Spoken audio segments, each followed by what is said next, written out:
বরতলা শিশুকন্যাকে অপহরণ যৌন নির্যাতনের অভিযোগ শতপ্রণোদিত পদক্ষেপ করল কমিশন। মুখ্য সচিব ও ডিজিপির কাছে জাতীয় মানবাধিকার কমিশনের তরফে রিপোর্ট তলব করা হয়েছে। এই ঘটনা সত্যি হলে আইন শৃঙ্খলার অবনতি, ঘুরে বেড়াচ্ছে সমাজ বিরোধীরা। কি এফআইআর হয়েছে, শিশুকন্যার শারীরিক অবস্থা কি, জানতে চাইল কমিশন।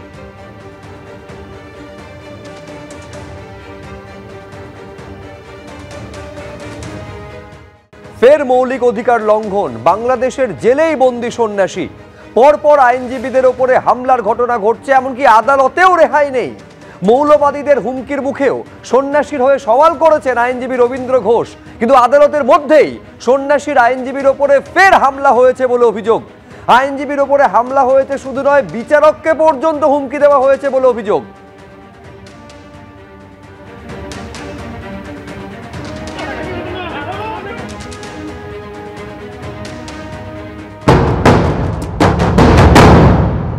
মানুষের অধিকারের প্রশ্নে আমরা সর্ব জায়গায় বিচরণ করি। এই যে আজকে যে ঘটনাটা হলো, অত্যন্ত দুঃখজনক ঘটনা। আমি আশা করতে পারি নাই আইনজীবীরা কি করে সন্ত্রাসী করতে পারে, এবং তারা সন্ত্রাসী অবস্থা করে জজ সাহেবকে পর্যন্ত আজকে থ্রেট করছে, ওটা দেখেন, ওটা দেখেন, ওইটা নয়, এটা নয়, সেটা নয়, এই সমস্ত কথাবার্তা। যার ফলে জজ সাহেব চেয়ার থেকে উঠে চলে গেছে, উনি আর থাকেননি। তাহলে আমরা কোন দেশে বাস করি? পুলিশ প্রোটেকশনে আমি বেরিয়ে আসতে পেরেছি, আজকে আমার উপরে হামলা হয়েছে। এবং কোর্টের মধ্যে ছিল পুলিশ প্রশাসন, আমাকে প্রোটেকশন দিচ্ছিল। যদি আজকে পুলিশ প্রশাসন না থাকতো, তাহলে তো আজকে আমি মনে হচ্ছে আমার জীবন এখানে শেষ ফুরিয়ে যেত। আপনি কি কোনো আক্রমণের শিকার হয়েছেন?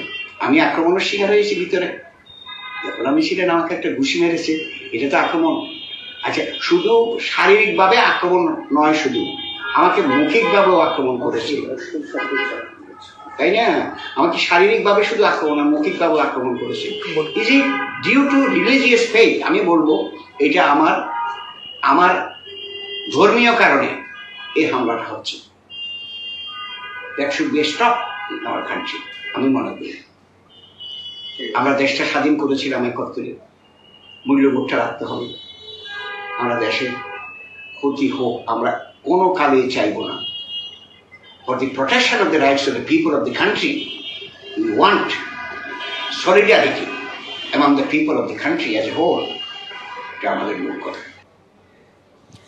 বাংলাদেশে শুধুই ভয়ের পরিবেশ, হুমকি হুঁশিয়ারির মুখে পড়ে প্রতিবাদ জানাতে পারছেন না কোনো হিন্দুই। মিছিল বেরোলেই বোমা, এমনই হুমকি দিচ্ছে হেফাজতে ইসলাম। সন্ন্যাসী চিন্ময় কৃষ্ণ দাসের গ্রেফতারির প্রতিবাদে মিছিলে হুমকি দেওয়া হচ্ছে। খুলনায় হিন্দুদের মিছিলে বিস্ফোরণের হুমকি কট্টরপন্থী সংগঠনের। ভয় কোনো হিন্দুই সন্ন্যাসীর গ্রেফতারির প্রতিবাদ করতে পারছে না। মৌলবাদীদের রক্তচক্ষুর মুখে এমনই অভিজ্ঞতা বাংলাদেশের হিন্দুদের।